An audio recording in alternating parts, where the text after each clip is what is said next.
fantastic. Yes. But anyhow, so as far as the game goes, I did boot it up the other day because I was playing Echo of Soul, and you probably wondering why the hell are you still playing that game for? For some reason, it's a mindless entertainment for me, and I'm actually enjoying it. I don't know why, but I am. So I'm thinking to myself, all right, what does Ion have that Echo of Soul, has, but it does better? Because Ion has been a lot more established, at least over here in the West. And so I hopped into Ion thinking it's going to be way better than Echo of Soul, and I'm having a lot more enjoyment playing it than Echo of Soul. I hop Oh, into it. I don't want to interrupt you, but there is something we need to interject here. All Okay. three of us are North American players. So Yes. it's important for you guys and gals watching the show to know that our experience is obviously based on the North American version of Ion, which I think, and I think the hosts are going to agree, generally has a pretty good reputation as far as cash shop and stuff goes. Yes. We're not talking about our European brethren who totally got shanked with their cash shop model and their publisher. So just a point of perspective. Yeah, so I mean, when it comes to Ion, I hopped into it, like I said, thinking that it's going to be way better than Echo of Soul. I was thinking to myself, oh, why the hell am I even playing Echo of Soul right now? And I started walking around and noticing, okay, so the combat's not as locked down as it used to be, which was a big gripe for mine. But the game just feels so old now. I don't know what it is. Like, I thought Echo of Soul felt dated, but Ion feels so dated. And I used to love the game. I played it so much at launch, but I just couldn't stand it. Like, there wasn't auto pickup quests, and the lore isn't really that good, so we need auto pickup quests. There wasn't combat that felt as solid as I thought it used to, and it doesn't feel as modern as it should be. It feels kind of like as NCSoft sort of abandoned its mechanics and just more focused on content. And I think that as an MMO developer, you have to constantly try and modernize your game to at least some degree to keep it feeling like it's new rather than feeling old. And so I honestly uninstalled it within an hour. I couldn't stand it. Let me ask you this: Are you of a level capped character? Were you brand new? Were you playing a mid range? What were you doing? I think I had a level 55-ish Cool. assassin. Again, just trying to give everybody our point of view where we're coming from here. Yeah. What about you, Mr. Winter? I know Ion isn't exactly your cup of tea from the moment it actually launched, but what are your thoughts a few years later now? Did I ever expound on my Ion experiences before? We talked briefly on a Twemo episode about it, but I don't think you gave me the nitty gritty. No. Yeah. Well, like I said, I got it when it first came out. Checked into it. It was the big thing. People in my Lotro guild were talking about it for like a year. They were all over that. We're all going to get in this. We're all going to make what were the dark side ones. I forget what the factions are. Asmodean. Asmodean. Yep, Asmodeans. So yeah, and we all did, or I did that at least, and I thought we were going to get together at some point to try and do stuff. We never really did, but I did the grind up to like level, only I made it to like 14 or so, and it was like I think I told you before, it was the first MMO that I ever had that thing that bugs me all the time now, was that I was told, dude, when it gets to level 25, that's when the game really opens up. I'm like, I'm 14 now. How much longer is that going to take? How much more boring grind am I going to need for that? And I was like, ah. So I quit around that point. When I went free to play, I came back, checked it out, and yeah, it was a little less grindy, but kind of like what Zach said, I just couldn't stand the combat.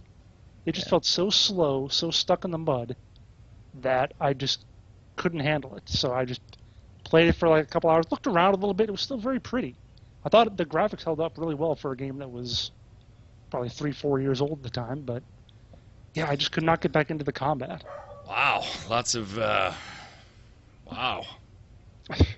Go ahead and play Ion, guys. Yeah. All right, I'll take a little lighter stance on this one then. I do agree with you, Jason. Visually, I think it does hold up well. There are parts of it, of course, that look dated. You could tell where in some zones they put a lot of graphical detail into things, and then in other segments of the zone, it's kind of just, all right, put some type of texture on there and let's move on. For the most part, it's not that bad, though. It doesn't make my eyes bleed. Zach, I think if I got to ask you one question, Zach, which is a better game for you, Echo of Soul or Ion? This is hard because my immediate instinct and my love for Ion, because I still have love for Ion, because I played it like a crackhead when it first came out. But it's one of those things where I look at the features of Ion and I look at what Ion has as a whole, as you know, how much content it has, and I say Ion is obviously the better game, but the combat is so old. It feels so old that I just can't. Going into Echo of Soul, I have at least one dodge so I can, you know, kite a little bit more. The combat has a little bit better spell effects in my opinion, and it just, even though Echo of Soul, I rated it like I think at 4.5 or something like that, out of 10, I still prefer that combat and that system more than Ion's combat for some reason. So I would say that obviously Ion's the better game if you can get past the combat. If not, then which you is a might pretty find big Echo's sticking combat point. I better. mean, that's, you Yeah. know. So, I'm- given the choice right now, if I said, hey, go play a game, you're going to play Echo of Soul. I'm actually going to play Echo Soul probably after this free-to-play cast. Oh, my God. I don't know why. I don't even want to And do I this even said show this- anymore. I even said this on my personal channel. I do not know why I find this game entertaining. I don't. It screams of just another, you know, soulless Korean MMO. But it's mindless entertainment. I just can't stop playing it. There's your endorsement. Yeah. That'll look good on in the next video for Echo Soul. I don't know Yeah. why I play this game. I'm Mobomb. Yeah. Exactly. Right. Zach must be getting a check from Area Games to give him a review like that. Yes. They show you guys. Oh, $1 million that's check. heartbreaking to me. This is absolutely heartbreaking to me. I don't want to do this show anymore. We're gonna just throw the end credits up right now. Get it out of here. Oh, heartbreaking. A-bomb for me. All A-bomb right, for me. okay. I cannot. If I have to make a choice, it's Ion. I don't even have to think about it. If I have to choose between Ion and Echo of Soul. I do agree, though, that particularly Jason, you had some points about the leveling experience. The leveling experience is atrocious. And yes, they have gone in and they've done things like the XP server, where if you're familiar with other games that let you change the channel of a zone, to hop into another channel where maybe there's more or less players, whatever you're trying to do. Ion does give you the ability to swap into another channel that has an increased XP rate and some other perks to try and push players towards the end game, because this is, as much as Jason hates this type of thing, and I agree with him. I'm not disagreeing with you, Jason. The game should be fun from level 1 till end game. Maybe your game style changes at that point, but it should be fun throughout. And for me, there's aspects of the leveling in Ion that are not fun. But Exactly. there are everything that is being developed for this game is catered right to the end game. And if you have a max level character, there's a much better chance you're going to find something that you really enjoy in Ion than if you just create a character now. If you're just creating a character now, it's definitely one of those games that you need to take a friend or two to hang out with along the way, and you guys level together and have some fun doing things like that. Mm-hmm. Because I will play Ion any day of the week, as long as it's on my max level character. I will not roll an alt or anything, and if you need help, I will come and help you, and if it's something I can't help you with due to a level risk, you're on your own, Jason. Screw it. It's darn. not leveling somebody. But for those of you that do play often, next week you're getting the Upheaval expansion, 2 new zones full of never-before-seen creatures and brand new quests. Well, we would hope so. 2 new raid instances, an ancient fighting ground named Stonespear Reach and Drakkenspire Depths, a living prison, very special prisoner. Little tease there for you if you guys have played through the previous expansion story. If you haven't, you have no idea. An overhaul to existing skills. This is a big one for me. An overhaul to existing skills, a revamped stigma system, and improved skill user interface. That's one thing that I hated about Ion, is some of the interface, and the inventory is atrocious. Oh, then I definitely. Yeah, won't. Jason definitely wouldn't play it. Yeah. And then obviously new armor, weapon sets, all that stuff. And now you can claim bases and land for your legion with a territory battle system too. Here we go, Arcage. So a ton of good stuff if you're at endgame. I mean, it's one of those games, if you're at endgame, great. If not, it's a little rough to get there. but if you put in the time, you are going to have a bit of a different experience once you get there. I'm definitely going to jump in and check out the expansion, so I'll probably do like some type of preview article or something for it. Don't know if I'll do a first look on just the expansion, because kind of silly to do a first look on something you need to spend 2 months getting to. So maybe we'll do a little preview or something. I'm excited about the expansion.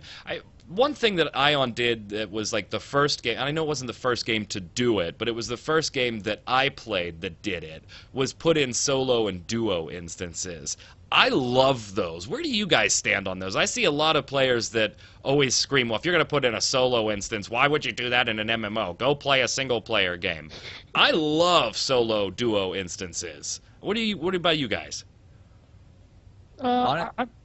I'd say I'm interested in the duo stuff. Yeah, I sort of feel like that old way with what you're saying about, oh, why solo, why have an MMO. I'm a little oldish school to that extent, but I like that everything doesn't require a whole 5-man or a 10-man or whatever man group. I like the notion that you can do instant stuff with just one friend. So I definitely like the duo stuff, kind of about with solos. I personally like solo instances a lot. I mean, it's, to me, a lot more enjoyable to go through a challenging dungeon than it is to go do a fetch quest or a gathering or, you know, a kill quest out in the open world. Because sure, you know, it is an MMO, you expect there to be players, but I'm a person who likes challenge, so... And is antisocial, apparently. So. No, I also like group dungeons, because that's the thing. They need to have a good balance of both solo and group dungeons, because if they don't, then yeah, it's going to feel like a single-player game that's not open world. I think like every 10 levels would be nice to see a solo instance in every MMO, because that way you get a little bit more of an advantage of maybe seeing more story within the game, and I think MMOs generally need more story, at least 80% of them, maybe more than that. And so I think that it's a good chance for them to storytell to you, and also on top of that, it's a good chance for them to maybe throw a little bit of challenge towards you as well. And I think it's just a matter of how much they implement them and how frequently they throw in group dungeons on top of that and keep you in the open world as well, because it's very important for them to have a good balance. And I think Ion has a great balance of that in terms of solo and group dungeons. I love them. Love them. Freaking love them. Solo dungeons, 5-man dungeons, 8, 10, 25, put them all in there. Love them all. Love them all. But don't forget the solo and duo. Those are fun. I particularly like the duo ones, but solo is great for, well, I'm on 20 minutes before my buddy's going to be home from work. Let me go see if I can get that helm to drop real quick. I love them. Love them. All right. Moving on with the news here.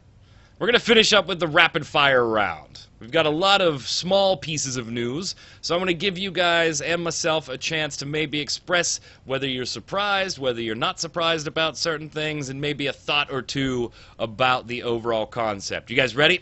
Warm up. Love it or hate it round. Stretch, Yep. yeah, it's like a love it or hate it round. Here we go. Oh, speaking of love it or hate it, you did Ion last week. Yes. What were the results? I believe 37% love it, 14% hate, and 49 were kind of meh about it. I guess Which puts it- 37% is right about where we just landed, wasn't it? Which puts it kind of in the lower portion of games in terms of stuff I've done. Anything below 40 is one of the lower ones, I found.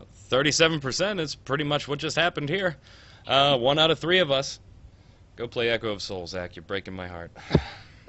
Breaking my heart. Well, at least they got solo instances, so...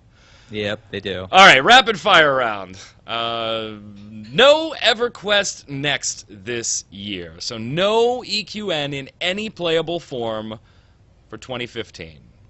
Zach, surprised? Yes, no, and what are your thoughts? Considering it's Daybreak, I'm not surprised. They take forever with everything, and they announce stuff way too early. But I think that it's a terrible mistake in terms of how they've sort of paced this out. They really should have waited and not announced EverQuest Next until maybe even this year, because a lot of people are looking at it and maybe have already refunded their starter packs. I refunded my starter pack for EverQuest Landmark, because as soon as I saw how like it wasn't even done or even close to being done, I expect Alpha to at least have framework. They didn't even have framework, so no. Hate it. No. Mr. Winter, you're not surprised by this one. You've been No, I'm forecasting not. this for a while. Yeah, and a little bit of what Zach said. I remember when we first got that. Remember that we got that one screenshot of that one dude who's supposed to be the EverQuest Next guy. We had like the furry coat and everything. Mm-hmm. That was when I was at SOE Live 2011. So that's 4 years ago, and they're at least probably another year from giving us any real game. So, yeah, it's just chugging right along at a snail's pace. Can't say I'm that surprised, although I was on there's a lot of landmark going into next, so it's possible we could see something in 2015. So it is kind of disappointing for me, but I can't go with absolute shock and awe or surprise. I'm not. Which I honestly wouldn't be that surprised if 2016 we didn't get much at this point. I really don't know. And I know there's a Smedley coming out and saying, whoever thinks this is vaporware is wrong. But I don't know. We'll see what happens. How many games do they have out of alpha? So, right. I mean, right. Trove from Tryon Worlds, the sandbox voxel-based dungeon sandbox explory, go do your thingy with classes and all that stuff. It launches on July 9th. Finally coming out. Small team behind this one. Been able to play this one for quite some time already. But thoughts? Are you going to play? Jason. I'll probably get back into it for a little while. I played a bit in the open beta, whenever that went to whatever. Yeah, it was kind of fun. I just had a lot of stuff on my plate at the time, but it was just a fun little builder and going around wrecking game. Just pretty simple, mindless fun, kind of like you're with Zach and Echo Soul. Exactly. And I agree with Jason. I'll hop back into it and check it out. I didn't really play a lot of it when it first. I think I played it in closed beta. I maybe played about 2 hours or whatever. I saw the concepts. I liked the concepts, so I'll hop back into it to try it out. Might as well. Not for me. I'm going to take a pass. I'm going to take a pass on this one. You guys can play your Trove. Terra had to add a new PvE server to accommodate the massive influx of players, making them the #1 MMORPG on Steam as far as concurrent users go. Queue times during peak hours on PvE servers was reaching 100, or queue times were escalated after they had already increased server populations by 120%, and so they finally added another PvE server. PvP players, your population en masse is pretty happy with the way your population's distributed. You're not getting a server yet, but the PvE players will be able to create a character on the new Highwatch server or transfer a character free for the first week. Surprised, Jason? A little bit. That being on Steam made that much of a difference for a game that had already actually been out for a couple of years. Still not going to jump in? No. Hell no. You hate Terra. I hate Terra. I'm sorry. No other way to put it. I have been jumping in and out since not only Fate of Arun, but then also the Gunner class after that. So I'm not going to transfer servers. I'm happy with Tempest Reach. But great. Queue times will be lessened a little bit. Awesome. Zach? I personally like Terra in terms of another mindless, game for me to play. Its combat was entertaining as all hell. Originally, when it first came out, didn't like it, but I am not surprised at all that Steam gave them this big of an influx of players, because Steam is a huge marketing machine for games right now. And if you don't get on Steam, you're going to have a tough time. So I'm very not really that surprised, honestly. I'm not surprised that the population went up. I'm surprised that it went up to this type of a degree. I'm kind of with you, Jason, where this has been out for years now. If you've wanted to try this, you probably already did. Wow, that's some sheer force behind Steam to create this. And we already know Steam is a powerhouse anyway. But on the Terra news, adding in to the rapid fire round here, I do want to ask you guys, speaking of Terra on Steam, we found out today through an announcement from En Masse Entertainment, which I'll be writing up this evening, the Steam client is about to get a region lock. If you're watching this show, it's too late. It's already been region locked. It's going to happen on the 11th. For certain areas in EU and Russia, you will not be able to play Terra through the Steam client. Now, if you already have it downloaded, fine, but you won't be able to have any new downloads, so don't delete that file. Otherwise, you probably aren't getting it back onto your Steam library. Now, I do have to say that we don't have any official, insider information on exactly why but they do kind of hint at publisher disputes. So I'm just going to put it out there. GameForge pissed off? Is that what happened here? Pretty much. GameForge is a mess anyhow. Not surprising. And maybe this explains why I was so big on Steam, because everybody was pissed off at GameForge in the EU. Yep. Wouldn't like that. So. Yep. So our apologies to our friends in some EU countries and in Russia, but yipes. Yeah, GameForge really didn't want you to be able to play that version. Skyforge open beta date speculation. So Spunky posted on the forums, our friend Spunkify out, posted on the Skyforge forums confirmation that closed beta test 4, which we know is going to be sometime this month in June, is likely, unless there's horrible catastrophe somewhere, is likely going to be the last closed beta test, and then they will move into an open beta test, and the time range between closed beta test 4 and open beta will be determined on how closed beta test 4 goes. So that kind of puts a speculation on Skyforge's open beta to hit in July. I believe in my article I gave it, just to put an exact number on it, I gave it July 13th as the possible beginning of open beta for Skyforge here in North America. Thoughts? Jason? That sounds about right. Keeps them away from WildStar, right? Because I would imagine, being Skyforge, you probably want to get away from a bunch of these bigger things as you can. Gets them away from the fall free-to-play conversion of WildStar. Gets them after the expansion for Final Fantasy XIV drops later in June. Probably banking on Guild Wars 2 expansion being a little bit later in the year, so they won't have to worry about that. Kind of gives them a nice little couple of weeks, maybe even a full month or so, of the biggest MMO release at the time going into open beta. Yeah, because open beta for a free-to-play game is basically launch. Right. Yeah. And like you said, not only all that stuff, but it almost does it just seem to you guys that this game has kind of lost a little bit of the steam, a little bit of the hype steam since it's over the last few months. It has to me. It has to me. And I've seen similar comments on some of the articles that we've posted and some videos that we've posted on it, too, where it's kind of... I don't know if it's died down to, like, the Blade and Soul level, but for me, I have kind of lost a little bit of my Skyforge steam. And it's because there's a lot that I really want to get into in Skyforge, and I just really don't want to do it during a closed beta test when I'm going to have to do it all over again anyway. So I played the beta first and second tests, and then I didn't play the third one at all, and probably won't play the fourth one. So that's kind of what I think, is that they want to get it out there reasonably quickly. Yeah.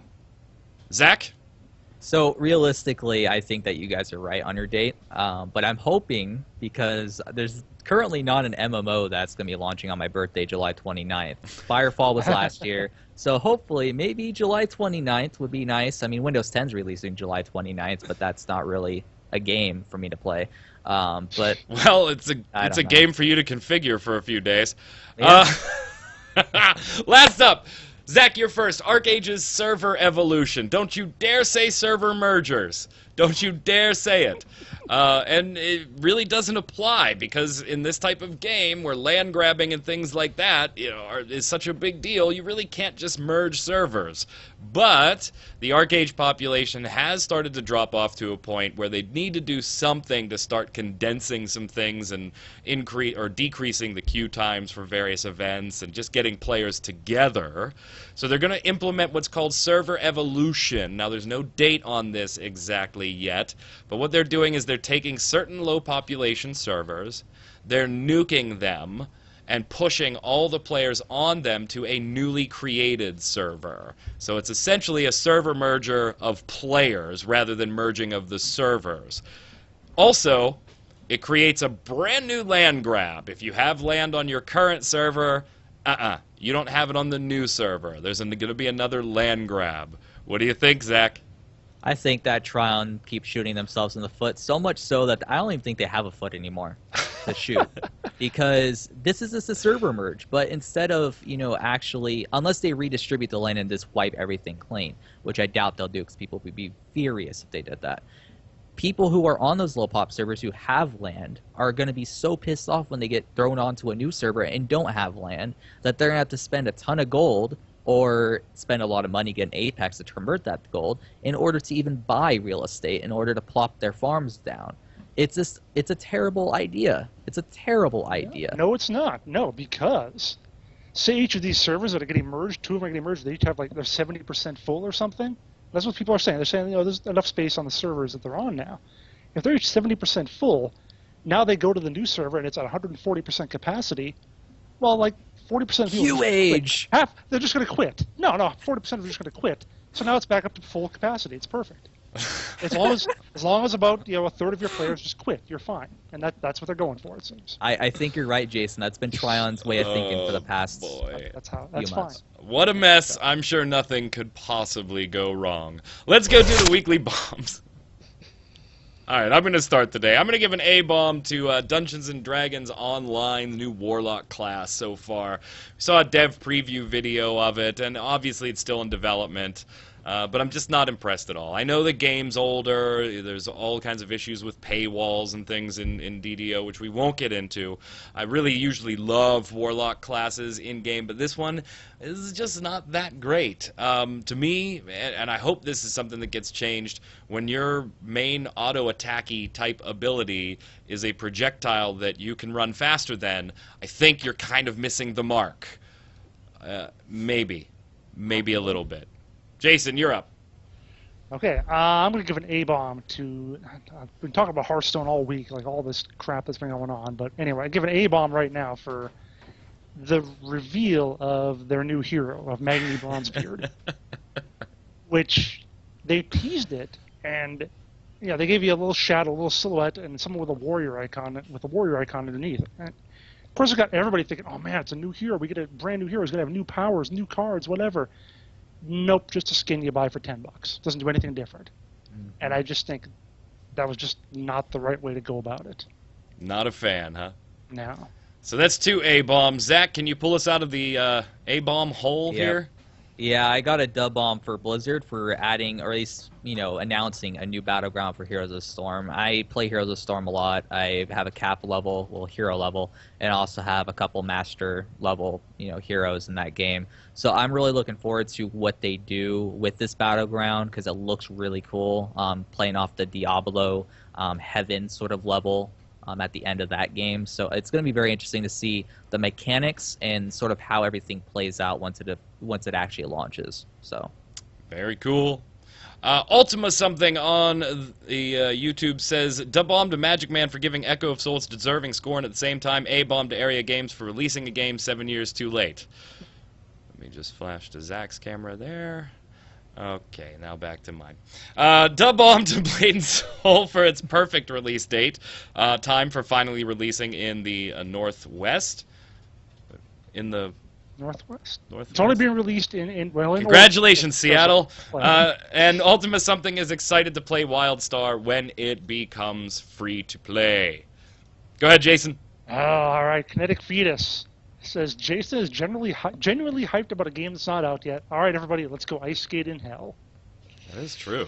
Talking about Crossout from last week. All right. That is definitely true. Goes on to say, I'm taking all this. No, that's a note from me. Oh, I'm sorry. Okay. Oh. The next bunch of comments I'm kind of taking as a collective YouTube A-bomb.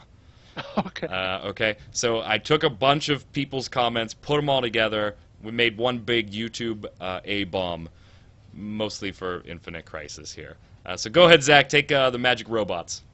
All right. So, yeah. Wait. What's it's Screaming Dizbusters? No. The magic robot right above it. Robot. Oh, where? Oh, I see. Oh, okay, I see, yeah. The Magic Robots, a DC Comics MOBA. I think I'll give it a try later. Never mind, gets around to playing it. Never gets around to playing it. Was mine, and what I suspect others' reaction was to Infinite Crisis, and was probably why it failed. So in other words, he just never got around to it, and he thinks a lot of people didn't. So that's probably pretty accurate. Yeah. The Screaming Dizbuster says, "Wait, what's Infinite Crisis?" Never mind, that's probably why it's closing down. James Louis Vanos says, Infinite Crisis was horrible, wasn't optimized at all. I checked back repeatedly, being disappointed. Nice, and we shuffled it so Zach gets to try and pronounce this name. Absharampe, Warner Bros. Better than I would have done. Warner Bros. Pulling an EA and just outright closing Turbine? Question mark. Ooh, we kind of speculated on what might happen long term for Turbine last week, Jason. You think that's a possibility? I hope not. Well, you'll still at least get a year out of Lotro, so don't worry about it. A year and a half at least. Yeah. You're good. As long as Lotro gets to do its thing, I don't care about anything else Turbine does. Loki says, it's true that World of Tanks has, this is talking about Armored Warfare versus World of Tanks, which was a conversation last week. It's true that World of Tanks has some advantages over Armored Warfare, but you're forgetting one thing. World of Tanks runs on Big World Engine, older than most of its players. Armored Warfare runs on CryEngine, so when World of Tanks developers needed 3 years to implement semi-realistic physics, Armored Warfare developers needed 3 months. And this goes for most of the stuff. Like you said, Armored Warfare already has better graphics. They basically have to worry only about balancing and make the gameplay more interesting than World of Tanks. I wouldn't say it's a clone of World of Tanks, more like a World of Tanks 2.0 version made by people who realize it's the 21st century. And like everyone besides Psycho fans moved from CS 1.6 to CSGO, or stopped playing, and like everyone... Wait, did I type... Oh, and besides Psycho fans move from Dota to Dota 2 or stop playing, everyone besides Psycho fans will eventually move from World of Tanks to Armored Warfare or stop playing. I think that's a bold statement. That is pretty bold. I mean, Loki, you had me all the way up until that last... I can see his point if you compare something like World of Warcraft and then later MMOs refining it and just having better stuff in general, and they might do okay. They might be pretty successful. But Warcraft is freaking huge. And World of Tanks right now is freaking huge, so... Question of the week last week, now that it's officially going to be free to play, are you coming back to the Nexus in WildStar? I said yes, because I'll be a member until I'm 90, apparently, by the amount of boxes and free time I'll be getting. Jason said yes, but probably not long. Zach, you weren't here last week, so will you be paying a visit to Nexus? Maybe I'll give it another shot. I tried the free trial again, and I still couldn't get into it. Too busy with Echo of Soul. Too busy with Echo of Soul, exactly. I still haven't finished even The Witcher. Echo of Soul. I have not finished Witcher 3 yet either. Japan's Freak says, I wasn't really interested in WildStar to begin with, but we'll check it out just because Magic Man praised it so much and bought a dozen subs. Okay, whoa, okay. It is true that I bought... Now he's getting his commission. It is true that I did buy... a bunch of subs through buying boxes for their random thing. And I do praise it to a certain extent. But if you're only doing it based on my opinion, I like some pretty shitty games sometimes. So I'm just putting that out there. Not saying that WildStar is, but I do like some pretty shitty games too. Jason likes to tease me about. Go ahead, Jason. All right, the Green Human says, will I visit Nexus? Yes, of course. Quality comment. Pretty succinct. Bratwurst says, I cannot say that I will go back to it as I never played it before. I made it a policy to never play pay-to-play games. The only one I've ever played was The Secret World, but that was like the month before it went buy to play. I will go check it out, though. It was a game I had hoped to play for a very long time but never got the chance to because it was a subscription-based game. I'm excited as to what the game has in store for me, which I think a lot of people have been saying. So. And on that, I've been playing a hell of a lot of The Secret World lately. I don't know why. My wife and I kind of jumped between WildStar and Secret World now. Certainly one of the more intriguing MMOs. I enjoy Secret World. Combat sucks, but you know, what are you going to do? Terra Nova 667 says, question of the week, yeah, I'll give WildStar a go once the free-to-play model launches. Can't see a reason why not. Whether the free-to-play model will be good enough to keep me playing, I will have to wait and see. Jason, you get all the really succinct comments this week. Yeah, that's how it's set up. All right, Ninetail Fox 1983 says, I love WildStar. Your question of the week for next week.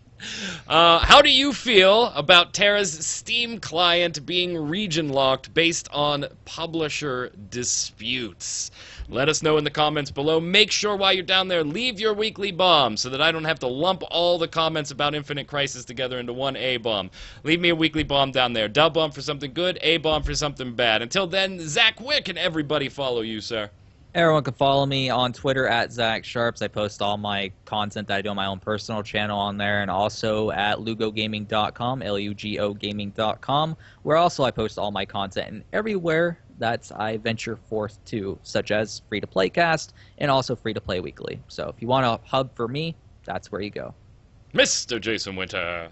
You can follow me on the Twitter at WinterInformal. Follow my streaming at twitch.tv/JasonWinter. Keeps it nice and easy. He also writes Short, just like all the comments. He writes occasionally on MMO. Yeah, so MMO you can Bomb, go yeah, read that him thing there too. too. Whatever. Nobody talks about that. I'm Mike Byrne, aka Magic Man. You can follow me on Twitter at MagicMan1, MagicManN1, the spelling that drives Jason nuts. You can also follow me writing and doing videos and fun stuff over on MMOBomb.com. Until next week, gang, stay safe, and we'll see you on the servers.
What's up, guys? James Blonde here with MMOS.com, returning once again with a top 10 list video that is long overdue. One of our most popular top 10 videos, in fact, needs a bit of an update. Steam has transitioned and changed so much over the past 2 years. It's crazy, and the free-to-play section has more than tripled its size. And that being said, I couldn't quite make this video list as epic as it needed to be, but then I realized just what it needed to make it right. It needs Bakerman Brad. What's up, world? It has been a while. And James is right. This list needs me. It deserves me. It probably wants me. And Steam has changed a lot, and the free-to-play section is close to taking over Steam by competing with the popularity of pay-to-play games. Which is a good thing in our opinion. Very good. So prepare yourselves And your faces. for our revamped version of MMO Hut's top 10 free-to-play Steam games. 2.0. Starting with number 10, Ghost Recon Phantoms. This game has gone through quite a bit of reworking over the past year, recently celebrating its first anniversary on Steam, launching there with major changes including better matchmaking, several reworks to the price of weapons and upgrades, and more recently, the release of Team Deathmatch as their latest game mode. Nowhere else are you going to be able to find a better free-to-play tactical third-person shooter that requires as much strategy and teamwork to win. Yeah, that sounds pretty specific, actually. I doubt there's going to be many that there really match that. Now, there are still plenty of players that claim that the cash shop is a bit broken. Can't really defend that, but that doesn't stop close to 4,500 players on average from playing the game daily, both in Europe and North America. Which are separated. A lot of the game's fans feel that it's a bit underrated, and yet we felt that it fell perfectly at number 10 on our list. So, changing the pace a little bit, we have Arc Age at number 9. Yeah, Tryon fumbled the ball there a little bit with Arc Age in the beginning, promising players a lot and not really delivering, restricting access to big parts of the game both deliberately and indirectly for its free players. The bottom line is, there are a lot better ways to manage a free-to-play game with an optional, well in this case, a recommended subscription model. Whoa, okay, so why are we putting it on the list then? Well, despite its rough streak with Tryon so far, XL Games actually designed an overall badass sandbox MMORPG that offers nearly everything players are looking for in the game of that genre. Okay, so the problem lies mostly with the publisher. Right, but it's weird. It's not really normal for Tryon. Hopefully they're going to start picking up the slack. Like, they did just release the Dread Prophecies update, which is their biggest update so far, that focuses on the ships and sailings in the game, making that an overall better mechanic. Yeah, now you're able to customize your ships with different equipment that make it take on a specific role when playing the content that's actually available at sea now. But despite the troubled waters that the game has been through, there's still a boatload of people that are playing the game. Yeah, I see what you did there. Enough people to put it at number 9 on the list. Hopefully Tryon can get their ship together and make a comeback. Wow, the puns are real now, huh? Well, I'm known to be very punny. Oh, God. What? That's enough. Alright. Number 8. Neverwinter. Having just released its 6th expansion, the biggest one yet, Elemental Evil, and making its way to the Xbox One recently, Neverwinter tends to offer plenty of new content, often enough to keep players interested. There's about 5,000 players online at any given time, and that's just on Steam. You can also play the game via Arc Games and, like you mentioned, the Xbox One. It basically dominates the popularity of all of the MMORPGs in the free-to-play section of Steam. Well, for now. Remember, there's another one we're going to talk about later. Oh yeah, that's right. Neverwinter provides a ton of what MMORPG players are looking for. An epic storyline, regardless of if you care anything about Dungeons & Dragons, 9 races and 7 class options now. Which most of the races you don't even have to pay to get. That's true, the Dragonborn is the only one you have to buy. Anyway, it's got a really good, fast-paced action combat system that a lot of players feel should pretty much come standard on all MMOs from now on. Which doesn't seem to be happening. Nope, it's kind of like they've reverted, gone back in time. Anyway, Neverwinter, of course, just like any game, has its faults, but still belongs on this list. Alright, number 7, Marvel Heroes 2015. What's with the 2015 part again? Well, it signifies the massive revamp and improvements from its early stages and launch. Adding the 2015 gave them a fresh start with players and critics of the game after they basically said, hey look, we made it a lot better. It's okay, you can come back. Makes sense. Well, what's cool about the game is that it's a nice blend between MMOs and action RPGs. You've got open world areas all over the place where you can fight along with hundreds of other players and really cool dynamic events like, raid bosses and stuff. Yeah, and it definitely helps having a huge roster of Marvel characters to play as. There's pretty close to 50 heroes ranging from the X-Men, Guardians of the Galaxy. Right now you can actually play as all of the Avengers for free in celebration for the new Avenger movie. And they're always doing that sort of thing. Yeah, there's also like a ton of costumes. The Hulkbuster? Yes! Freaking awesome, right? Yeah. So there's plenty of cosmetic stuff you can buy in the game, so I guess on the downside, it can end up costing you some money in order to enjoy it to its full potential. Luckily, Gazillion listens nicely to its players and shapes the game to their liking. So there are plenty of opportunities to unlock your favorite characters if you don't randomly find them in a rare loot box somewhere. Exactly. It's a really fun action RPG game for a huge variety of players, and we see that with its popularity. Therefore, we're giving it a great spot on this list.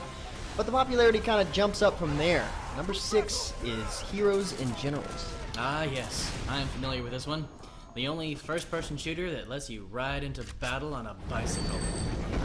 Like Marvel Heroes, it's changed a lot since the beginning from when I actually covered it on MMO Huts. In fact, the game is in early access still. Only because they're constantly trying to improve the game, and again, like you said, with the bicycle thing, this really isn't your typical shooter. There's all kinds of vehicles in the game, from bikes to tanks and planes Bikes. and bikes. Now, you have a variety of really large maps to play on. You can play pretty much how you want, whether that be tactical or stealthy or, just run in and kill everybody. But they're starting to introduce more factions, and this is a good example of a game that's grindy, but a fun grindy. You end up getting what you want quick enough so you don't really have to rely on the boosters in the cash shop. So yeah, if you're not already playing the game and have any interest in historical, military, battle-esque shooters, this is definitely worth giving a shot. Once again, I did that pun on purpose. Really? No, they're not going there. Alright. Number 5, Path of Exile. Okay, I've got this one. Personally, this is probably my favorite free-to-play game overall. Hey, even more than Smite? Well, I mean, it's a lot different. It's set up the best possible way for a free-to-play game. You get access to every single ounce of its content without paying for a thing. Then, if you want some really awesome-looking visual upgrades to certain things in the game, that's when you pay real money. Cosmetic upgrades like pool footprints, extra blood, pets, or flaming skull stuff, along with the storage conveniences, are the only thing the cash shop is there for. Except with the fireworks. Those things are totally pay to win. Yeah, very pay to win. You just buy them and win the game. Literally. It's ridiculous. Can't believe this. Well, besides having the ideal free-to-play business model, the game offers so much for hardcore action RPG fans. It's got an awesome economic system where the currency serves alternative purposes, epic voiced-over storyline, the biggest freaking passive tree you could ever dream of, giving you access to so many build opportunities. It's got competitive gameplay in the league races, and of course, more skills than you know what to do with. All the skills. So many skills. Much skills. Wow. Not to mention, the game is constantly being expanded on. Yeah, The Awakening is their latest expansion, which is still in beta right now, but according to Grinding Gear, they've had a team on this specific expansion alone since the game is launched. Nice! Yeah, it's going to be huge. They're adding in Act 4 with several new bosses to take on, originally mentioned in the lore from the previous acts. Of course, more skill gems, over 70 new unique items, and a new passive tree mechanic that lets you socket jewels to modify an area of the tree to potentially better suit your build. Sounds legit. Now, not a lot of players are in the Awakening beta, but the game itself sees anywhere between 7,000 and 9,000 players on average on the Steam version alone. Yeah, and that'll probably spike once the new expansion launches for sure. But number 4 is Robocraft. Robocraft. Now, this game plays off the power of user-generated content and does that unlike any other voxel-based game that seems to have flooded the market lately. Indeed. This game falls under several of the awesome categories we've talked about with the other games on this list so far. It has a developer that listens to its players. Check. It's very unique, not really any other games like it. Check. It's constantly being updated to provide interesting new content. Check. And it's changed a lot since its early days. Kind of starting to see a pattern here. Well, good, because there is one. And it, too, is still in what the developers consider early access. True, plus you don't really have to worry about lack of customization here. Like you said, it's all about the user-generated content. You can make pretty much any type of vehicle, spaceship, walker, insect, jet, boat, wall, or whatever hot dog you like, and then send it to the battle against other strange or awesome-looking robots. Kind of reminds me of that old show BattleBots or Robot Wars. Oh yeah, BattleBots. Man, imagine if they still have that now. I know, right? This game is like taking all the stuff you used to try and make with Legos, and then make it fight against all the stuff your friends made with Legos. And then the best part is you don't have to worry about waking up in the middle of the night to step on one when you're trying to go pee or something. Yeah, that's one way to put it. Recently, they just totally changed the core game mode from the traditional deathmatch style to a try and destroy the other player's base as fast as you can game mode. Kind of like a MOBA that's all about that base. Sort of. You do get unlimited respawns now, and as you progress, there are different ways you can defend your base. Defend your base. Defend your... Oh, sorry. Good thing is, if you still love the old game mode, they still have it. Well, good. Because anywhere from 15 to 18,000 players can be found battling it out on Robocraft Daily, which is just shy of number 3 on our list, War Thunder. Offering a record-breaking amount of planes to choose from in-game, War Thunder has some super fast-paced World War II era combat it loves to show off. And if that's not your thing, you can stick to the ground, taking on enemies in tank warfare all in one game. Yeah, well, I can say that the players that play it constantly tell us that it's hard to become unaddicted to it. Apparently, it's a very satisfying feeling one-shotting a higher-tier tank when it's all about the skill. Plus, the movement system for the tanks feels really good in this game. It's actually like you're driving a tank instead of a car trying to get out of the mud. My favorite aspect, though, is that you can choose between arcade, realism, and simulator mode, depending on how you want to play it. And, of course, the game never makes you feel pressured to have to buy anything to enjoy it. For sure. Plus, it helps it also is on the PS4. It's pretty much on any platform. PC, Mac, PS4, Linux, SteamOS, and it's cross-platform. Not something we see a lot of. So if you're all about action, you're probably already playing War Thunder and know it delivers. Unless, of course, you're busy playing our number 2 game, which is Warframe. Warframe was popular enough to make our list 2 years ago when it was just starting out. Yes, when it was just a wee little space ninja baby game, fresh out of beta, couldn't walk, barely able to grasp its skana with its tiny infant hands. Yeah, that. we're not going to be able to even begin to explain how much this game has changed and improved since then. It's absolutely crazy.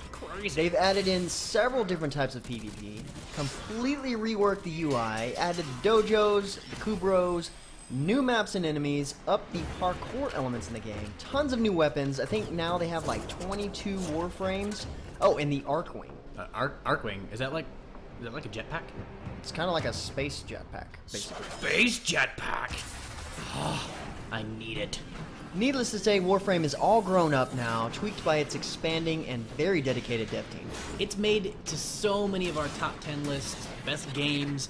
I mean, it truly deserves all the glory it gets, especially a spot on this list. Alright, so check this out. Back in 2013, when we put this on our list then, the game had a consistent 10,000 players playing the game daily.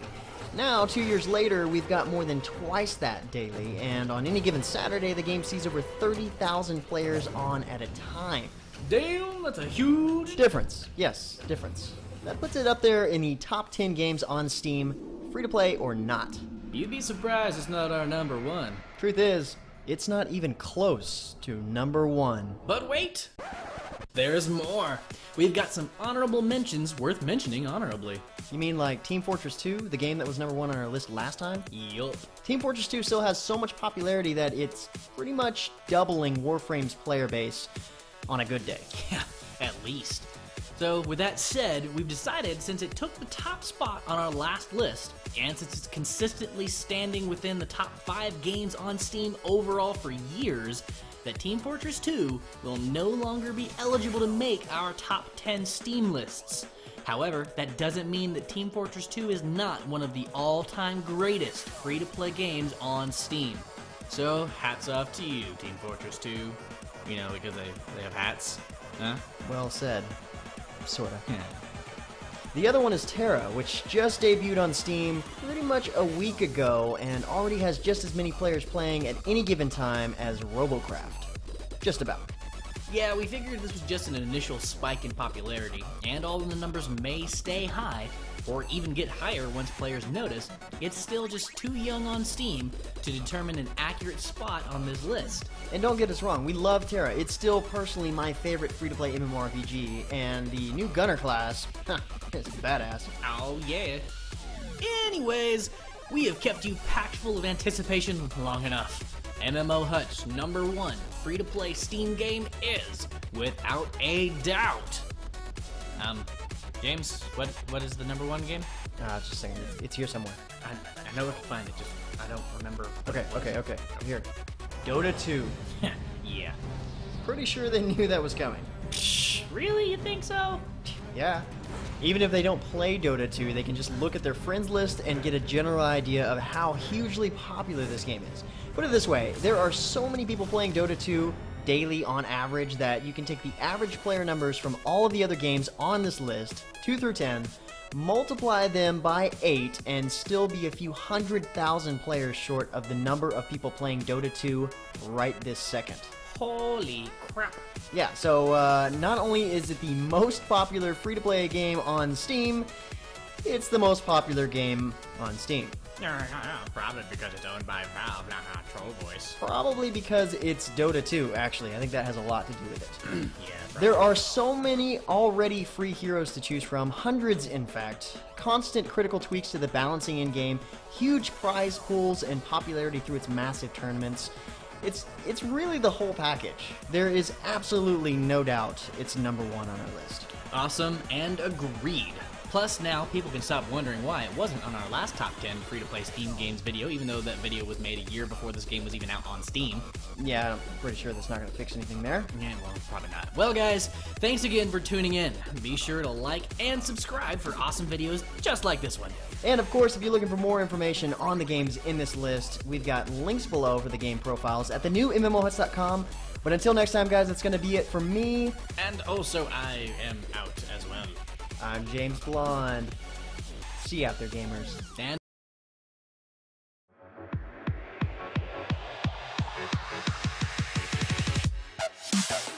What's happening, guys? James Blonde here with MMOs.com. Welcome back to another anticipated free-to-play games list, this time for 2015. And I've got to tell you, there are so many games that we're excited for of this next year that we decided to not only give you guys our top 15 games, but also a few other games that we expect to gain access to in 2015.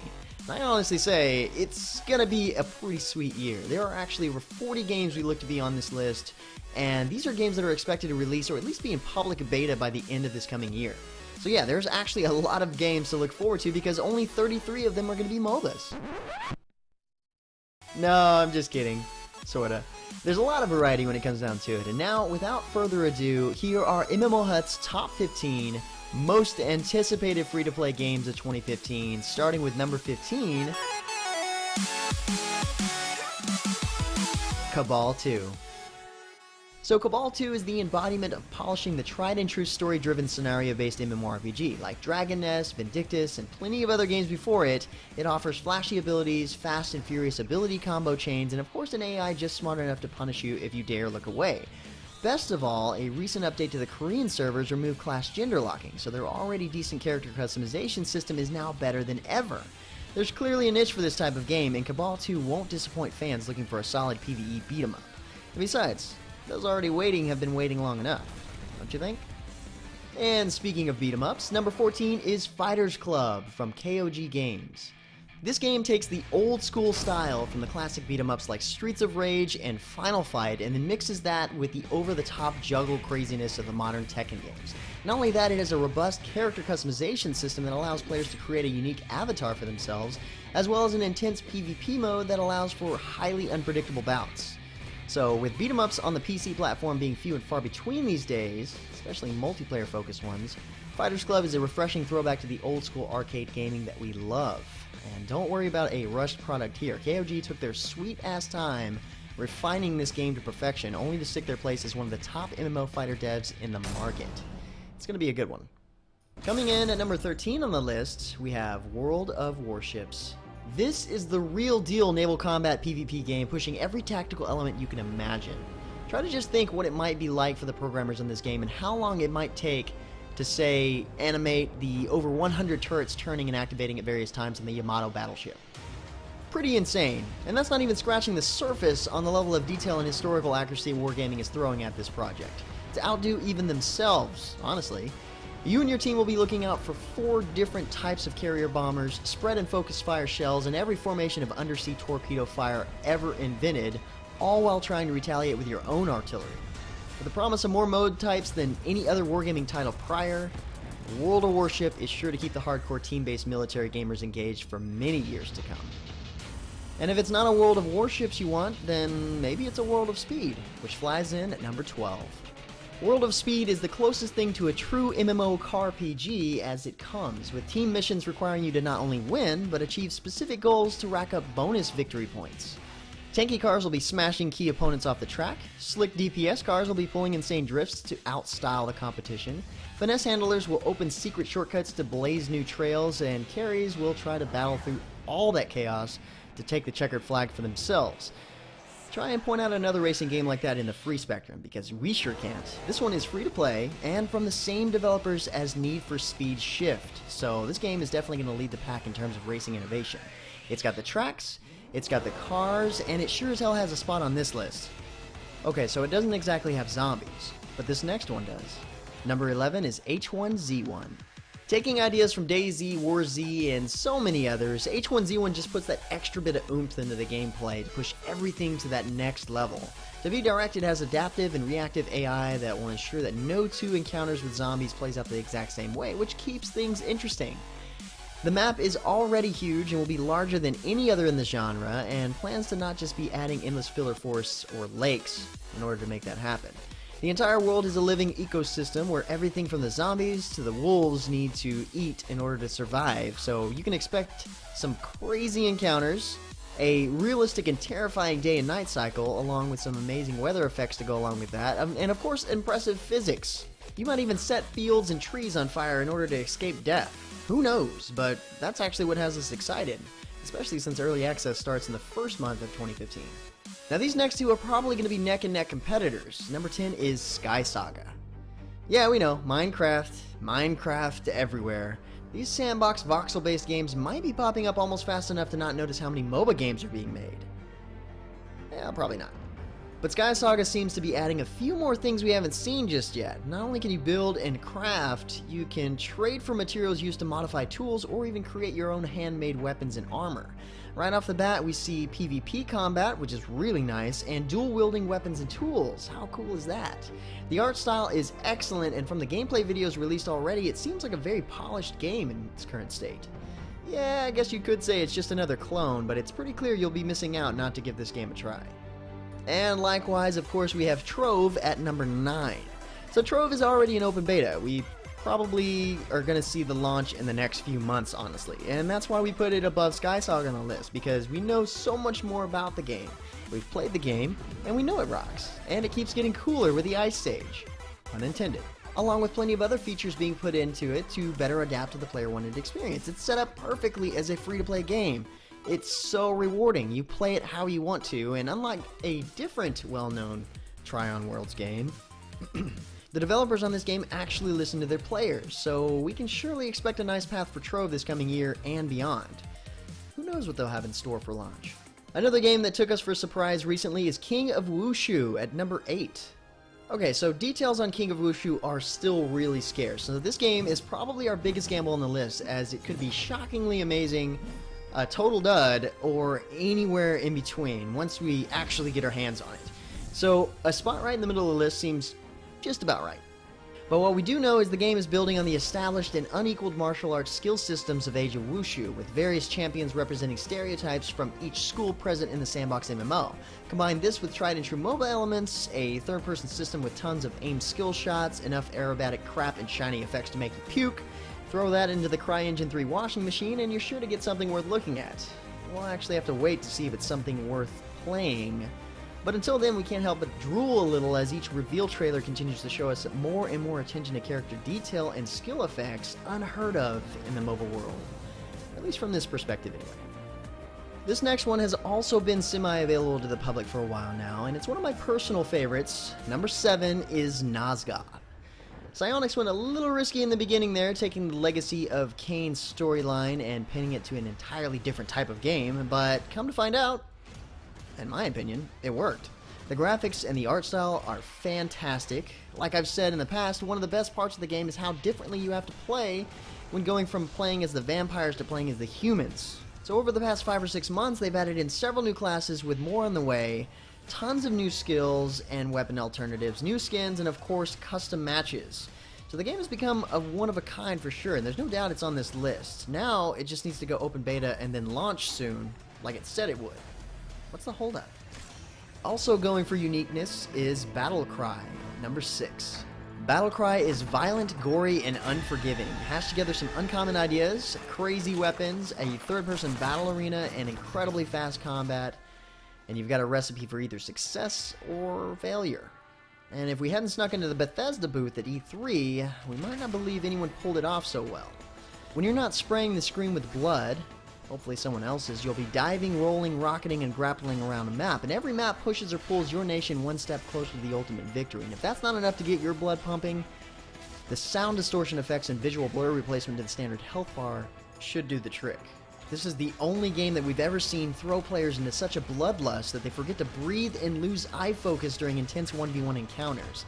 And if Battlecry can compare that rush with balanced gameplay and engaging maps, then it just may be the biggest surprise hit of 2015. Just saying. Pretty much head of the hype train lately is Skyforge at number 5. Those new to the MMO scene or just easily hyped may see the info on Skyforge and flip out. This is going to be the best MMO ever, is likely the response. And sure, we can see why. The visuals are stunning, the PvP is promised to be engaging and meaningful, dungeons seem well thought out, and who doesn't love a game promising action combat these days? Classes seem to break apart from the standard mold, as does the story, melding the worlds of fantasy and science fiction in ways seldom touched by generic MMO tales. Top this delicious layer cake with a promise of a ranking system leading to godhood and even addictive follower micromanagement quests you can easily access while slacking off at work, and you've got one hell of a game. With so much going for it, why do we remain cautiously optimistic? Too Good to Be True comes to mind. With the Alliance team behind it, we still expect great things from Skyforge. Easily one of the best MMOs to hit 2015, but some piece of this pie is going to be better on paper than in reality. Mark our words. Blizzard's very own Heroes of the Storm falls in at number 4. So you can easily see that trying to make a dent in the mobile market can be a challenging task. We've got so many developers hitting the brick wall as they attempt to take a chunk out of the Dota and League fanbase. So it seems like you either need to match the content and polish of these older titles right off the bat, or offer up some sort of combat hook to even play with the big boys here. Luckily, Blizzard has just the infinite number of resources at their command to come out swinging with both, alongside some of the most recognized franchises in gaming history to boot. This game is all about the map variety and what each one brings to the table to change up the gameplay and overall challenge. And at the rate hero reveals are showing up, I wouldn't be surprised to see a roster of 40 or more heroes by launch. Not to mention the interesting new playstyles they're offering up. All that with Blizzard's signature addicting level systems in place and meaningful yet simplified match progression, giving you options for skills and ultis as you go along.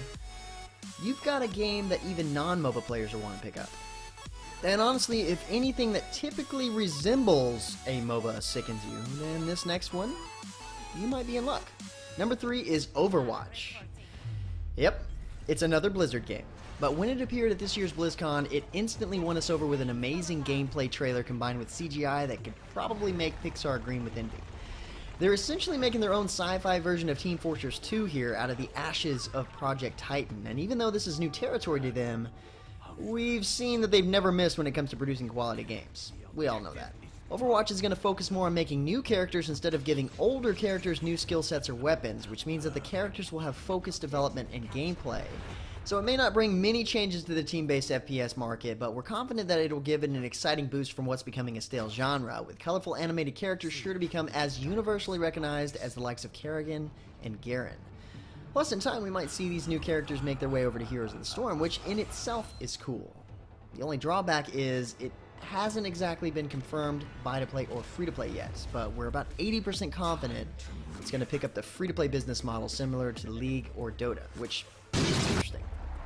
This next one is bigger than you think it is. It's actually gigantic at number 2. Looking at Gigantic as a simple twist on a MOBA game is a gigantic mistake, to say the least. This game takes everything you know about that genre and spins it on its head and then beats the crap out of it while it's still spinning. The gameplay is actually taken from various RPGs, first and third person shooters, and even some fighting games. Even slightly comparable titles like Smite feel super slow next to this game as its characters flip through the air and jump through the rough and uneven terrain in ways never before done in MOBAs, that's for sure. There's so much room for skill to shine in this game that a solo player can hold their own against entire teams if they're quick enough and skilled enough. The colorful visuals look like something out of Legend of Zelda Wind Waker, and the gigantic guardians themselves will leave you breathless as they charge through the battlefield, breaking and reforming the map itself in their wake. Best of all, we've merely seen a taste of a single alpha state map and mere 12 characters, and already even MOBA haters seem excited. It's a bit of a stretch to say that we'll see the game in 2015, but if it does, everyone is in for a definite treat. And finally, we come to our most anticipated game of 2015, EverQuest Next Landmark. It takes a pretty solid title to hold our attention through an entire year of gaming news and reveals while still maintaining its throne. The new feature reveals and fleshed out concepts unveiled at SOE Live hit us like a semi, carrying bricks that fell from a bridge that was also on fire. Landmark continues to make 90% of any other attempts at sandbox voxel-based MMOs look like children's games with its expansive world types, endless building blocks, multi-layered world, growing diversity of classes and combat types, unique, intelligent, and unpredictable monsters. We have half a dozen more commas we can add to the string of features, but I'm starting to think you get the idea. It has the right mix of work to gain materials needed to add a sense of true accomplishment to each structure you build, and if you make it to fight on with friends in PvP, then you feel that much better. Mix it with the prettiest Western visuals of any fantasy MMO the West has